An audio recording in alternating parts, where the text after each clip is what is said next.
What is going on, everybody? Benson, how are you, brother? Doing fantastic. What's going on with you? Man, not too much. I know we were just chatting a couple minutes before about a bunch of cool stuff you got going on with Privy. I know today I'm excited because we get to talk a bit about one of my favorite tools, Privy, and how we use it to wholesale. And man, I'm really excited because one question we get all the time is, Nate, I'm brand new. I'm starting from scratch. I just signed up for Privy, or I'm going to be signing up with Privy. Uh, what should I do? Where do I get started? And I need to get a deal as quick as possible. So that's what we're going to be going over today, guys. But first, if you don't know me, my name's Nathan Valley. I've been wholesaling for about 5 years now. Done a bunch of deals, bunch of different states, known for locking up over 100 contracts in a single year. And some of you might have even seen the 30-day challenge I did a little while ago, to where the only tool I used was Privy. And I did a $20,000 deal in 30 days without spending any money on marketing. And I only worked for two to 3 hours each morning, Monday through Friday. And I streamed the whole thing live. Yeah, it was crazy. That's insane. Did Yeah, you have well, that's any because you idea? made such an insane tool here, Benson. Did you go into it like pretty scared? Like, man, I don't want to get out of this thing with egg on my face. Was Here's that a here's the serious concern? bro, like, so I don't know if you know this. The craziest part about that whole thing. So I'm a big fan of, like, put your money where your mouth is. Yeah. And if it goes good, great. And if not, like, it's a lesson learned. That 30-day challenge, when I started day one using Privy, it was the first, like, day one was day one of me ever using Privy. I didn't know how it worked. I didn't really know the ins and outs. I didn't know much about it. The crazier thing on top of that, yeah, I've done a ton of deals, ton of contracts. I've talked to a lot of sellers, never worked with agents before. Oh So it man. was my first time not only using Privy and not knowing anything about it, but I had zero experience working with agents, basically zero experience. So it really was like starting from scratch in a market that I had no contacts, no resource, brand new market, everything. So, and it, obviously it went very well. The crazy thing also is, not only did I do that $20,000 deal, but when the 30-day challenge ended, I just I didn't really do much more with it. If I had just followed up, I had at least like 2 or 3 more deals. Oh Easy. yeah. And the agent that I did do the deal with, she hit me up like 2 weeks later and was like, "Hey, I know I said I never work with these types of houses, but I actually have a seller that I think would be the perfect fit for you." And, like, silver platter, had a sweet deal. Awesome. Yeah, those challenges are good because it forces you to get out of your comfort zone and like do things that maybe you wouldn't do normally. I just joined a challenge. It's not a real estate challenge, but it's more of like it's kind of like 75 hard, but except for it's 30, and it's a little tweaked a little bit. It's with a friend of mine named Marlon, and it's like, yeah, so you're committing for a certain period of time, and if you mess up, you have to start over. So it's like work Yeah. out once a day, read a certain number of pages in a book. You have to journal, you have to plan your day out, you have to do a couple other things. There's like 7 things. And those things really, really push you, man. So did you have Yeah. people doing it with you, or they were just kind of like watching and participated in feedback?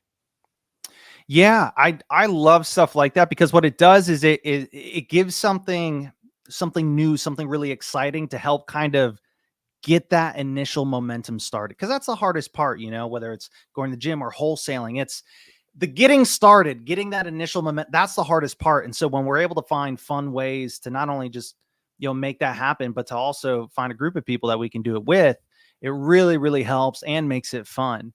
Man, it's so funny because we were just talking about that before we went live here about, possibly seeing if people would be interested in something like that, of, potentially doing like another Privy challenge or something like that.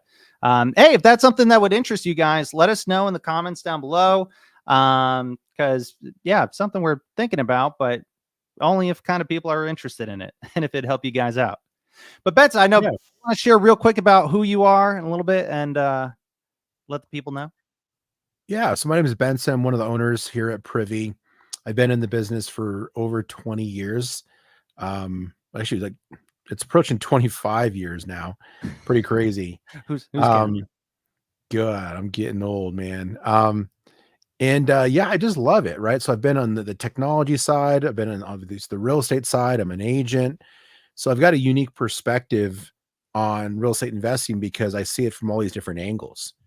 And so it's fun for me to be able to share that with other people because sometimes you can't see the forest through the trees, right? Like when you're Yeah. right up next to it, like you only sometimes see things this one way. And sometimes that extra perspective is good. And one of the things that I learned really early on when I got into like the technology data angle of real estate investing is that we almost always just look for deals where we live, right? Because it's convenient, right? It's what's comfortable, it's what we know. And there was a methodology that the gurus taught for years. It was like just go to your own backyard. And unfortunately, I think that probably more people fail in this business because they're in a shitty location Hmm. than they just didn't do the things they were supposed to do. They were hustling, right? They were out there comping, they were making the calls, they were, looking at the leads and they were doing all that stuff. But because they were in such a crappy area, they were never going to get a deal done because it's a comparable driven business. Yeah. A comparable driven business, and especially with wholesaling where ARV is king, if you don't have flipped comps as part of your comp set, then you literally cannot prove after repair value. And if you can't prove it to yourself, you're never going to know what offer to write. You're not going to be able, if you get under contract, you're not going to be able to prove to a buyer what that thing is worth. And they're certainly not going to be able to prove to their appraiser on the back end of their fix and flip they just spent 4 months on and, $60,000. They're not going to be able to prove to them either. So if you're not very intentional about where you look for deals, you likely will never find one, or maybe you'll stumble into one, but you can't replicate it. And you might get stuff under contract that you can't sell. I can attest to that because speaking from experience, I've been there and I know what that's like. So this is actually perfect. Let's can we kind of share our screen and go Yeah. over, hey Benson, okay, I hear what you're saying. Um, you know, uh, Privy sounds cool. I just signed up. How do I make sure, I do pick a good market and, kind of where do I go from there? Yeah. Let's do it. Awesome. All right. Let me bring this up. So this is kind of the main home screen when someone first comes into Privy. Yes. It is. Yeah. And this one, you don't have to spend a lot of time on, but one of the things that I used when I was looking for a virtual market to start looking for deals in is I also wanted to make sure I had the best data. And one Mm, of the things that Privy does differently that you're not going to find in most platforms out there is that we actually go and negotiate direct to MLS data contracts. So we're able to get access to the raw data directly from the MLS, same data the agents and appraisers use for comping, analyzing deals and really understanding what's going on in the market. So wherever you see blue on the map is where we have that data.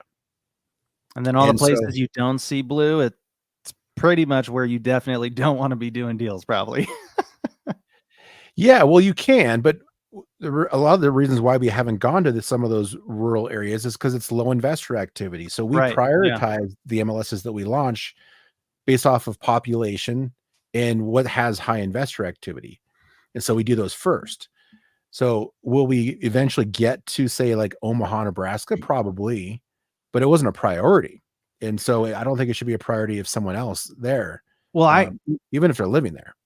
100%. Well, I agree. And that, the reason why I brought that up was because, sometimes a lot of people say, oh, I was, I wanted to use Preview or I was thinking of it, but, oh, they didn't have my market or the market I wanted to be in. And my answer every single time is, hey, that's a really strong indicator that I could almost guarantee you is not a good market for you to be in. Yeah. And so we just get in here. So how do we find there's a lot of blue, a lot of different places to choose from. And I know you guys are always adding new markets to it as well. I know you'd mentioned you just added a few more. great markets. Yeah. Yeah. We added Columbus, Ohio, New Orleans. We added in another market called Triad in North Carolina. We added in another market in South Carolina. So we're always adding in more. We just redid Tucson, which was a market. We've got new data up in Northern California as well. Portland, Oregon is a market that we got because people requested it, but it's it's a mess up there. Um, so we'll keep adding more and more. Where you don't see blue, we still have data. It's just what you're going to find in another platform. You know, like our great competitors like Batch Leads or PropStream or some of the like. We just add that direct to MLS on top of it to improve the quality and the timeliness, get the photos, the remarks, the agent info, stuff that just comes from the MLS. So So that's how do the we first thing.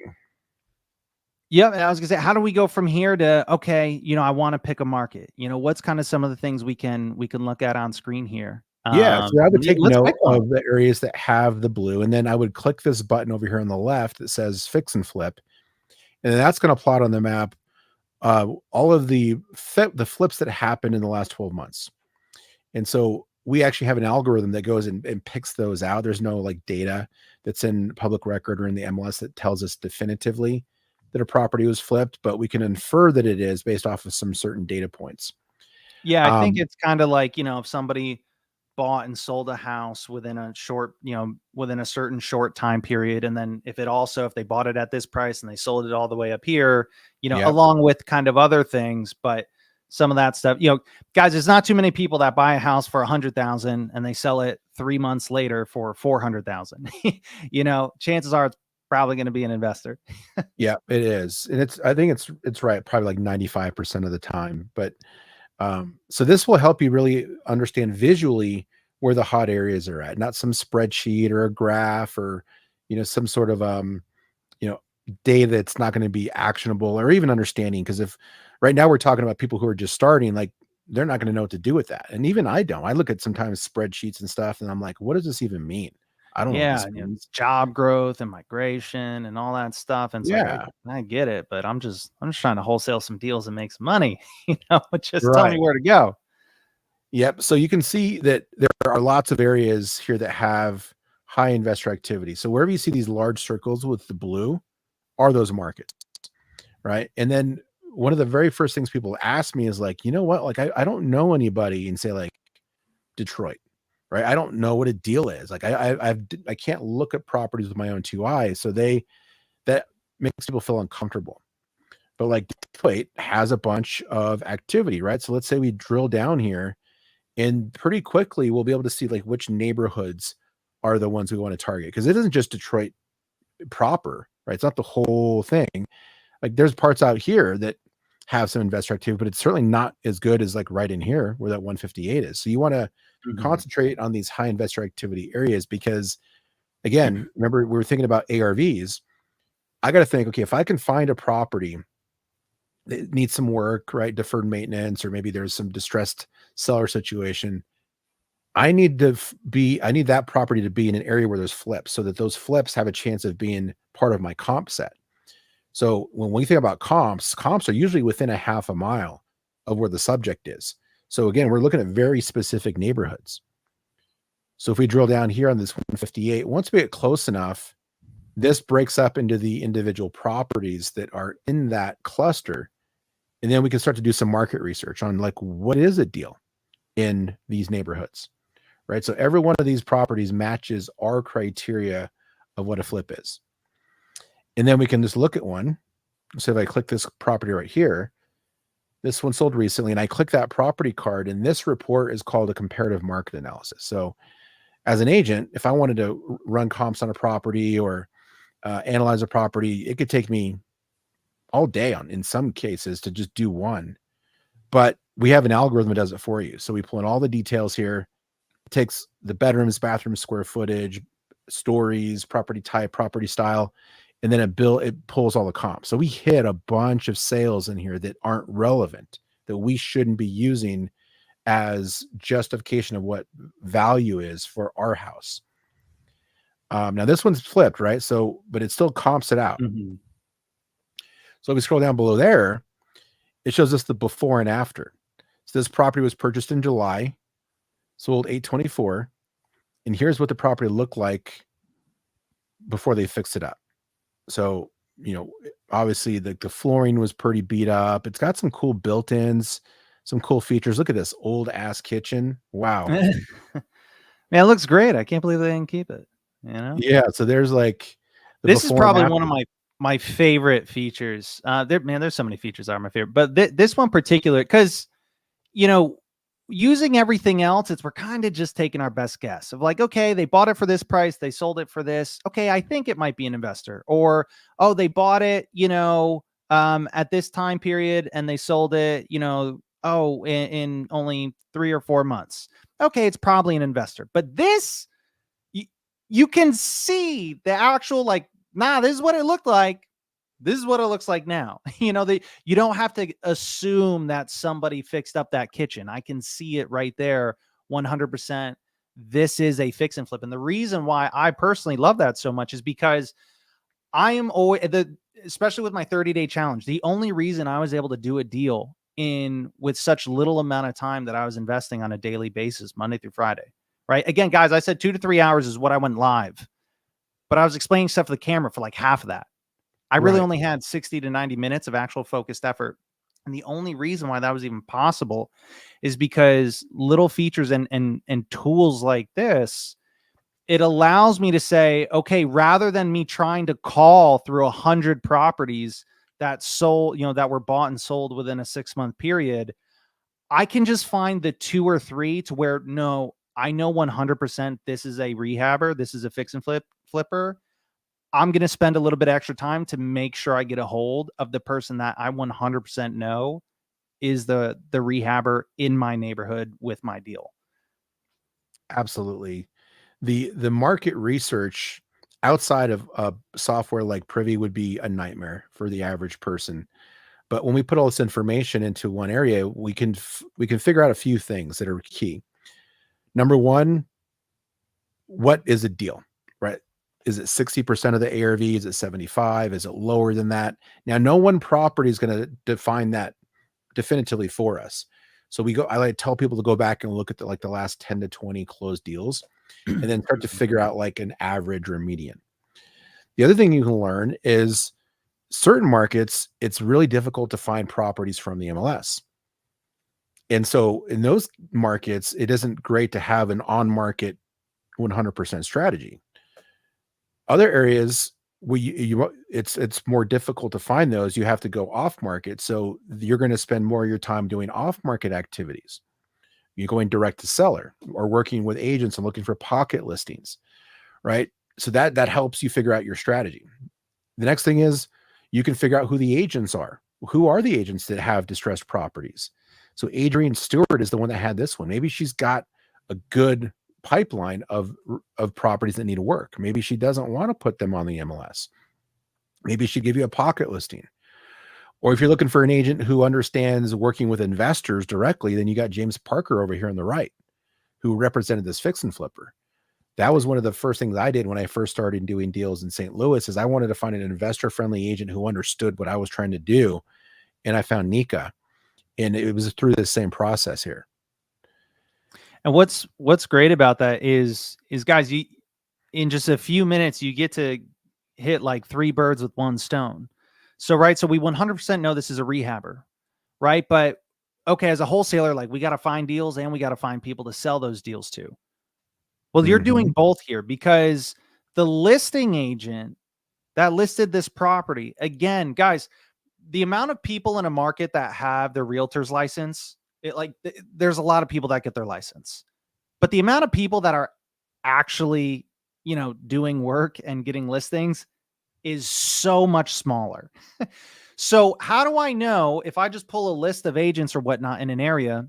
Well, do I need to reach out to 5,000 agents, or do I just need to figure out which of the 50 are the ones that I really need to talk to? And again, I'm really big on, I'd rather be effective than, efficient's great, but effective first and foremost. And so for this, I know 100% this is an agent who's active, who's putting in work, who's getting listings. And two, I know it's not just any agent with listings. It's an agent that works with the exact type of sellers that I'm looking to work with. So what are the Mhm. chances she's going to have a few sellers to where they're either looking to list it right now, or, you know, they're going to be selling it down the pipeline? The chances of that agent already having clients lined up that are the perfect fit for you are going to be really high. And then same thing with the agent that represented the buyer. I do this. This is the other reason why I love working with the agents, is because sometimes it can be a little difficult to find that direct contact number to the buyer, you know, especially if it's a bigger company or they have a lot of LLCs or whatever. But the nice thing is, sometimes even if I do get a hold of that buyer, I'll still call the agent, because even if that agent goes, "Oh yeah, sorry, he's actually not interested anymore. He just did one. He's doing another flip right now. You know, he's not going to be looking for anything for another 6 months." A lot of times it goes, "But I do have 5 or 6 other guys that are great buyers that I work with, and I can show it to them." And so Mhm. again, it's in one property, you're doing like 10 different things. You know, you're checking off all these. You're not just getting a hold of one buyer, you're getting a hold of that agent's network of buyers. You're also getting a hold of that listing agent's network of sellers, you know, and leads that she has coming down the pipeline. And then also with figuring out, okay, great, but you know, it still sometimes can be difficult to figure out ARV and what should I offer, and I don't know rehab. Well, guys, if you've got an idea of the lead you're working, what kind of condition it's in, well, I don't need to know much about rehab, but I can look at the number and see he bought it for 75,000. He sold it for 199. Now maybe he got this as a better deal than normal, right? Or maybe not. I don't know.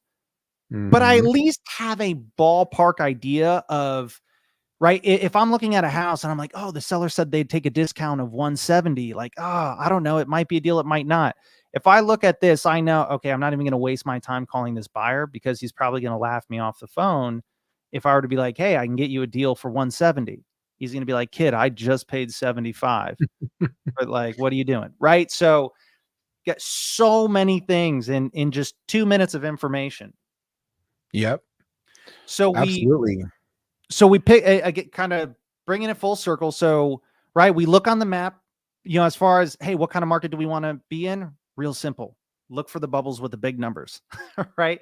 And then zoom in from there, right? And then you could even get more niche and more specific as far as picking out, hey, what neighborhoods, you know, not just what market, but what neighborhoods within that market are the best to be looking for.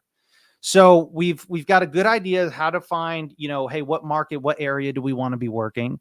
So now I'm at a point, okay, I I want to start, you know, finding opportunities and getting deals on the table. Where can we go from there? And one of the things, well, we kind of half answered it, right? I could even just look at these sold investor properties and just call the listing agents that represented the sellers. That actually could be a great place to start. Oh, So yeah. that's one option. But what if we wanted to do something else and maybe find, you know, look at active properties? Is there something we could do for that? Oh, for sure. Like, I would do like, split your day up, right? Block it out. Mornings are for agents, afternoons are for, writing offers, right? But so they got this one from the MLS. This is like for your challenge, like zero marketing, right? Zero marketing. They got a deal at 38%. Like, that's exciting. As a wholesaler, all I'd have to do is just write an offer on this property before everybody else starts going to it, get it under contract, and then now I can assign it to somebody. And you can assign and wholesale an on-market deal the exact same way you can an off-market deal. It's just you don't have to spend the marketing dollars, right?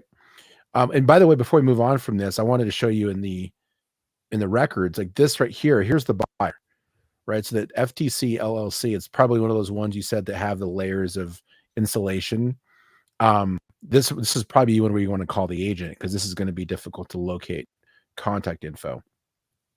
But like I said before as well, you don't have to. You're not going to figure it out what a deal is with just one property. So you're going to go back and look at the last 10 to 20. That's going to really help you figure out where that percentage of ARV is. So you know, like, okay, if I can find a property, if I can just get it lower than say 58%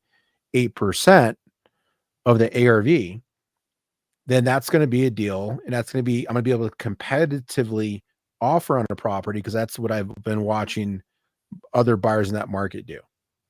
Here's another on market for 46%. Right. So already we're seeing that there's a lot of on market deals. That's good for me. I love when I don't have to spend marketing dollars. And then Privy actually has an algorithm that will help you find on market properties that match your criteria. This one was off market because it says public records there. So let's flip the switch on this. Now, before we look for active deals, if I did decide that going direct to seller was going to be the strategy I wanted to implement, then what I would do is come up here to the filter and then come to scroll down here, and then I can export lists of off-market distressed seller situations. So pre-foreclosures, vacancies, tired landlords, zombie properties, absentee owners. With our system, we allow you to download up to 10,000 leads per month that you can start to market to, like mailers or, start calling them, knock on doors, flyers. It's up to you. We don't have those marketing functions in Privy. That's not what we're trying to focus on, but we help you find that very laser focused list because you're going to pull that list from here, right? You want to be in this area because this is where your comps are at. You're going to use these comparables that are on the screen to prove after repair value. And that's going to prove it for you. So you know what offer to write, and also knowing that you're going to have these same comps to use to validate the after repair value for your end buyer. If I was going to go drive for dollars, I would drive. This is where I would drive. And if I found something, I could just type the address right in here at the search bar. We actually have a mobile version of Privy, and you can just type it right in there. And then Privy will pull comps, build a comparative market analysis, tell you if the house is listed, if it's in foreclosure, all of the public and county record data. And then you can decide if you want to make a move on it or not. But this is really powerful for those one-off properties on leads you have coming in from other sources, either via your marketing efforts, agents sending you stuff, wholesalers, JV properties. But make sure to be really dialed in on making sure your time is spent well. Don't analyze a bunch of properties from all over the US. Like, make sure you're laser focused and where those leads are coming from neighborhoods like this. I love that. If we did want to do stuff on market, right, with getting started, so what would that look like from here? So we've got a whole lot of options to where we can do a bunch of off market stuff, which is really cool. Cause I honestly, I never really think of that too much. I love that because you can do both. You don't have to limit yourself to just one. If you didn't have the Privy tool, that's when you really have to focus because you're so spread out time-wise. But like you said earlier, we accomplished like 10 different things by looking at one CMA of one property. Like, now I've got extra time. Well, shoot, maybe I'll pull a list of foreclosures. So we've got our market. We've looked at hot neighborhoods. We know how to look at comps and find, hey, what are buyers buying at? What percentage of ARV are they paying? And how to find some buyers. If we wanted to, hey, how could I find and source a deal right now? We talked about how we can do that direct to seller. If we wanted to do that with agents with on-market listings, how could we do that in this market that we just picked? You said your favorite feature was the before and after. I love that too, but this is my favorite feature. Because basically what this does is it takes all of these closed properties and it uses those as a model for what a successful deal looks like, and then it reverse engineers it. So I click find similar active deals. Privy's going in, it's pulling comps on all the properties that are in this area, and it uses our standard filter, which we set to 75% of ARV or lower. That'll work in Denver and Seattle and a bunch of other markets. But just from those few properties we saw, we're going to have to be lower than that. We need larger margins. So I'm going to lower this to say 50%. And let's say also too, we got a hold of that buyer who did that first flip. And maybe they tell us, you know what, I want to be under a certain price and I want a certain number of bedrooms, bathrooms, square footage. We can start to build our buy box or the buy box of our buyers right in the system, save that search. And then Privy will monitor that specific area and look for properties that match that specific deal criteria, all automatically behind the scenes. And it will alert you up to every hour if something new is found, so you don't have to be in the system all day. Most of us probably have full jobs, 9-to-5ers, and we just can't be in there all day, right? But if we get a phone notification that Privy just found you a deal, like, shoot, you just log in real quick, check out that deal, and then write an offer. You don't have to be doing this full time. This was another really big piece of my 30-day challenge. Was I actually got it from I believe he made a 3-video series kind of showing how he sets it up. His name's I think I'm pronouncing it correctly, John Galan. Yeah. And he kind of showed how he sets up his filters. And so that was kind of what I had used in my 30-day challenge. Was I had implemented kind of what he showed as how he set up the filters. And basically the reason I was able to be so effective is because I didn't have to look at, and scroll through all, 400 listings that pop up in my market, or however many there are. What I did was I was able to set up the filters. And so each morning it was so simple. I set up the filters and again, guys, it's not like Zillow or realtor.com when it's like, oh, send me anything in this price point with these many beds and these many baths. It has that extra investor element, right? Yes, I can set how many beds and baths and what price point, but I can also say, hey, send it to me if it's within this percentage of ARV. And so again, the reason I was able to be so effective in just 60 to 90 minutes a day is because I set up my filters, and then my daily routine was I'd turn the camera on. First thing I'd do is I'd go to my email and I'd say, what goodies did Privy give me today? And I set it up so that it would email me on a daily basis. And so every morning I would open my email and Privy would show me, hey, here's the 5 or 6 properties in your market that are exactly what you're looking for. And then from there, I would kind of look at those 5 or 6, and typically, guys, I didn't have to make 10,000 phone calls. I didn't have to sit on a dialer 8 to 10 hours a day. I would literally make 2 to 3 phone calls, right? You don't need to make 100 phone calls. You don't need to make 500 phone calls a day. You just need to make the 1 or 2 right ones. And so, I think I have to correct my statement. I think now that you mention it, that's actually my favorite feature. No, you can't change your mind. So much time. You can't change your mind, dude. It's too late. Like, you already stated that, and it's out in the universe. Don't be a follower. All right. So it brings up, so you're able to set up the filters so that it emails you. And guys, you could set it up, hey, once something's been listed for a certain number of days, within a certain percentage of ARV, if they drop there's so many cool things you can do. And so I know I can tell a little bit about my process. So once we get to this part, this is where I love, you set up the filters, right? And you get the properties getting sent to you that, hey, these are the deals, right? Not, hey, here's 1,000 properties that meet what you're looking for, but no, here's the 5 or 6 deals on lists on the MLS today that you can jump on. And from there, based off of data though, too, right? We didn't just like randomly pick these things. Like, let's say there was 100 new properties that came on the market tomorrow in this greater Michigan, Detroit area.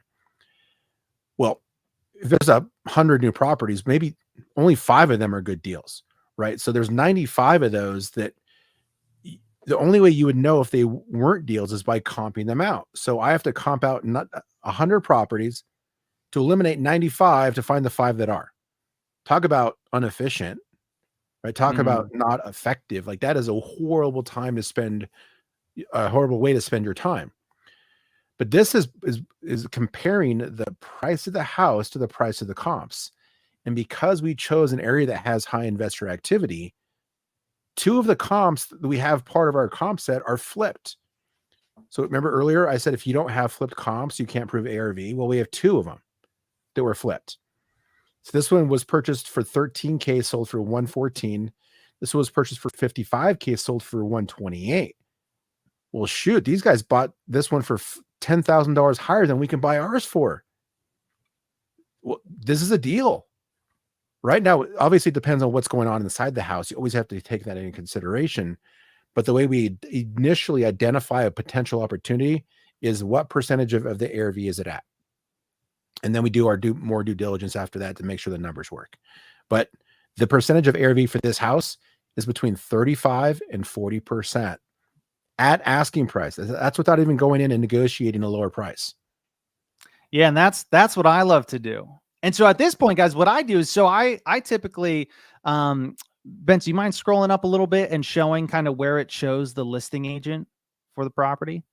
Well, yeah, well, right down here at the bottom. It's always at the bottom. Oh, right. So you don't lose it. So what I do is what's the name there? It's a little hard for me to see. Is it? Yeah, we showed the top Al? two. It's Al Abdallah. So what I do, guys, is when I say, okay, hey, I've got an opportunity here. I want to call on this thing. So I copy that whole line. I'll copy it.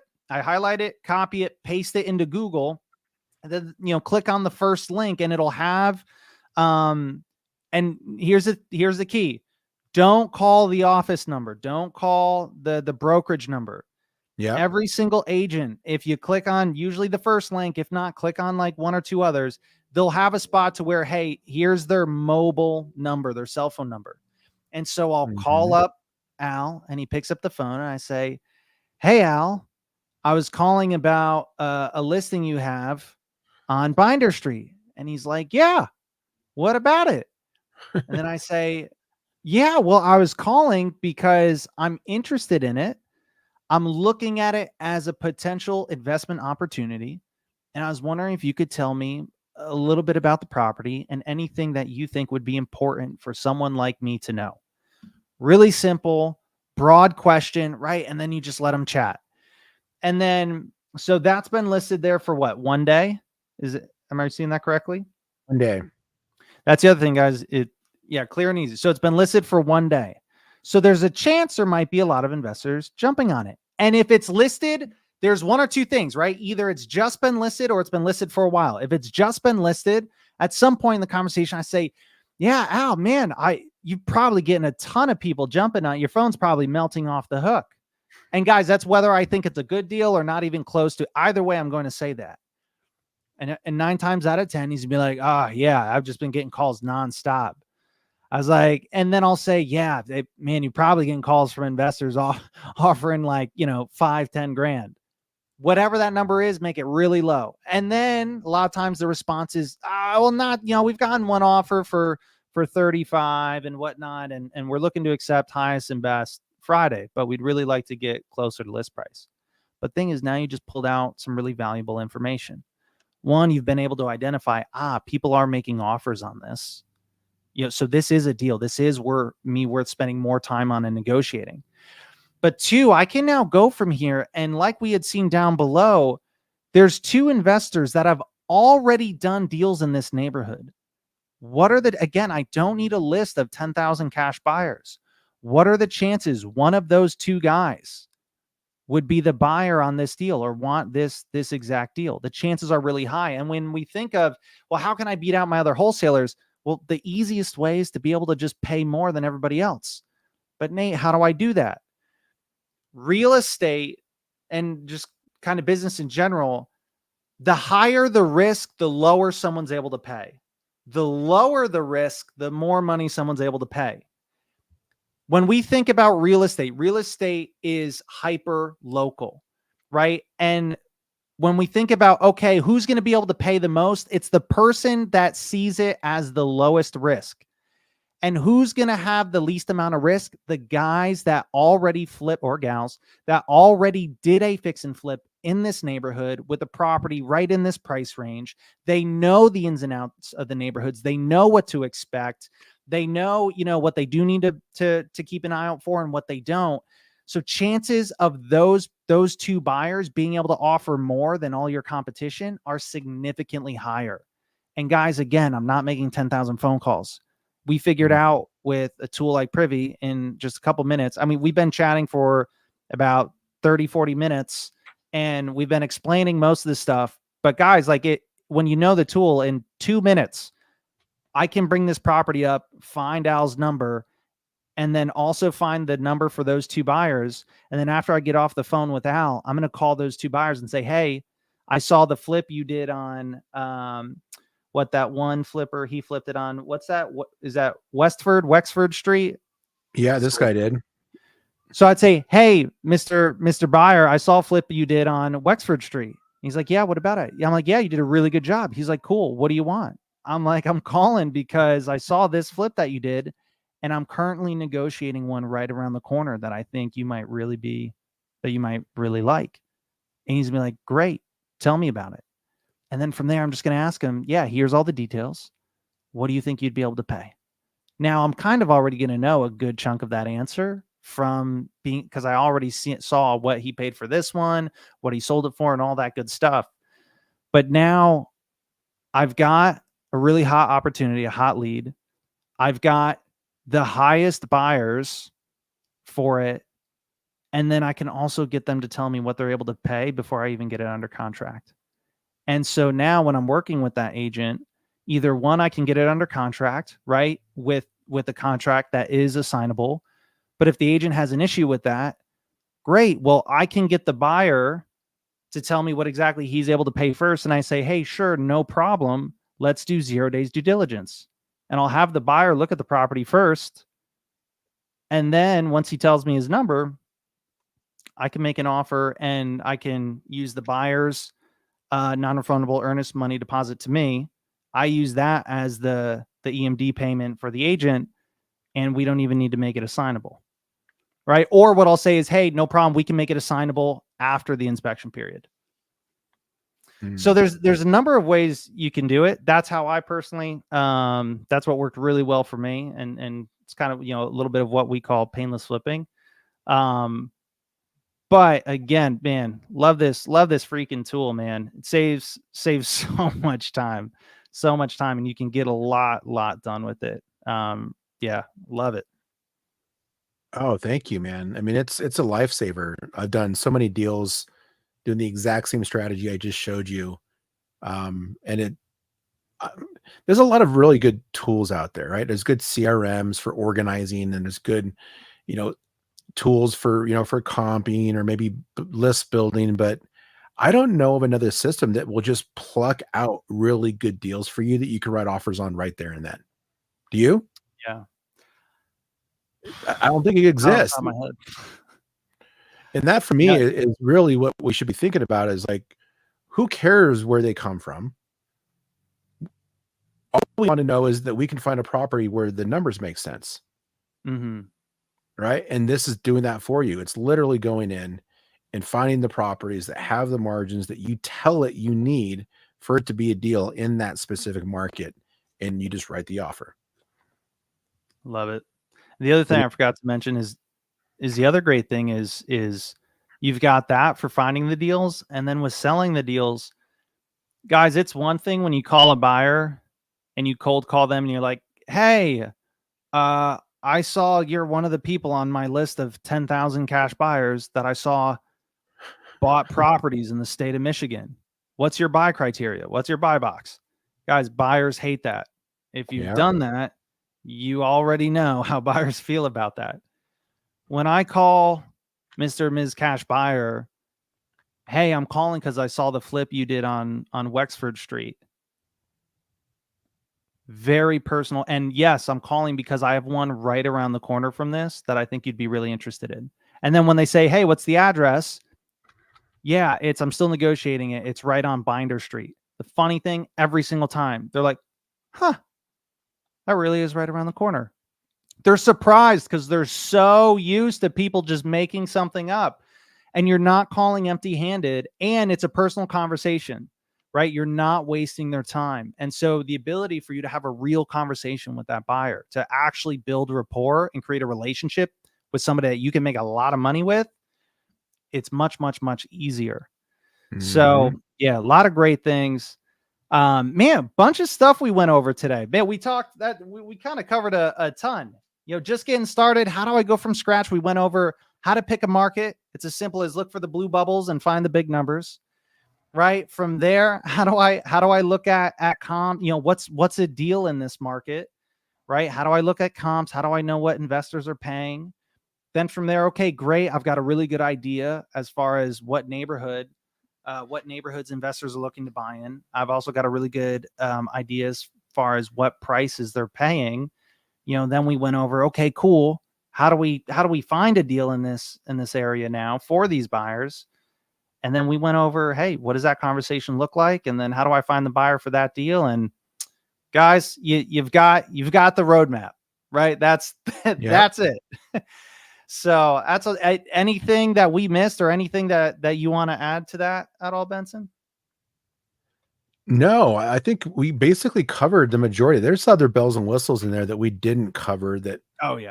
we got tons of live training that you can attend if you're scared about technology or you're not sure that you have what it takes to do it. Like, just come to the live trainings. They're free. You just set up your Privy account. I think that you guys have a promo code that we can give out. We'll put links in the show notes as well, so you guys can get in and start off with low risk. But I promise you, if you just do what I showed you and you do that a few times a week, you're going to be writing a considerable amount of deals, offers, and you're going to find deals, you're going to write offers, and then you can get stuff under contract. And then while you're doing that, you're building a buyer's list. You will close deals. It absolutely will happen. People get so stuck in the old fashioned way of doing it, grinding and the calls and the mail and all that stuff. Like, you literally can come in here. Nathan did it. And within 30 days found a deal, $20,000 assignment fee. Hadn't even used the software before. Or if this knucklehead can do it, you can do it. Yeah. Definitely. If this knucklehead can do it, that should be an inspiration for you guys. No, but seriously. And I couldn't agree more. And it's funny. I can really relate to that, because I'm one of those people that I'm like, oh my gosh, what, there's so many tools and techs and CRMs, and I hate having to learn all of them. I really do. I love tech and I love the cool things that it can do, but I'm just stubborn like that. And one of the things I can say is it's really easy. Like, it's super intuitive. I mean, you guys got to see it firsthand. It's as simple as look for the big blue bubbles with the big number on it. When looking for the buyers, look for the ones with the arrow that says they bought it for 50,000 and they sold it for 150. It's super user friendly, which I really appreciate that. But yeah, guys, you got all the tools. You got enough to kind of go out there and be dangerous with it. Keep us posted on how things go. Again, yeah, if you guys are interested, guys, if you're looking to get into wholesaling, Privy is one of my favorite tools. Couldn't recommend it enough. Use the code PAINLESS, PAYNELESS, and you guys will get a cool little bonus. And then as far as that, guys, let us know how it goes. Keep us updated, and I think that's all I got. But guys, until next time, Benson, any last words? No, thanks for hanging out with us, you guys. Hopefully you learned a couple things. But yeah, we'll see you next time. All right. Crush it, guys. Have an awesome week. See ya.